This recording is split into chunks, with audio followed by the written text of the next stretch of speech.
वासुदेव कृष्ण नाम है मेरा।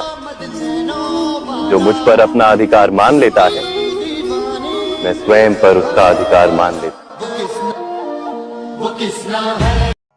यथा दीपो निवातस्थो निंगते सोपमा स्मृता योगिनो यतचित्तस्य युञ्जतो योगमात्मनः।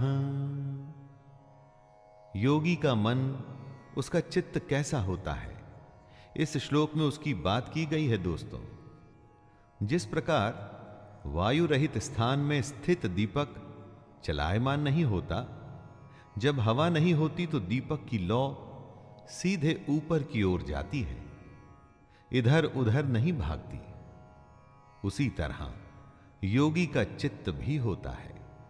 अपनी साधना में वो ऐसे रमा होता है कि उसका ध्यान कभी विचलित नहीं होता। कंसंट्रेशन इसी को तो कहते हैं, किसी काम में ऐसे लग जाना कि होश ही न रहे। यत्रो परमते चित्तम निरुद्धं योग सेवया यत्र चैवात्मनात्मानं पश्यन्नात्मनि तुष्यति। योगी के लगातार अभ्यास से चित्त ऐसी अवस्था में पहुंच सकता है जहां से वो विचलित नहीं होता।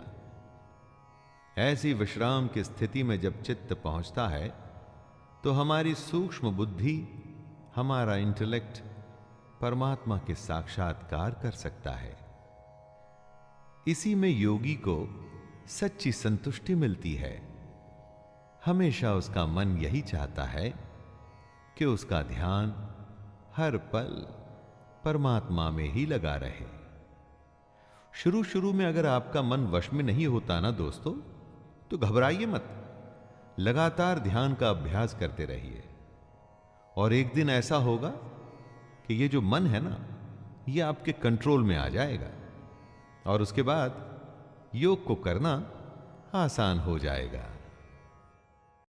सुखमात्यंतिकं यत्तद् बुद्धिग्राह्यमतीन्द्रियं वेत्ति यत्र न चैवायं स्थितश्चलति तत्त्वतः।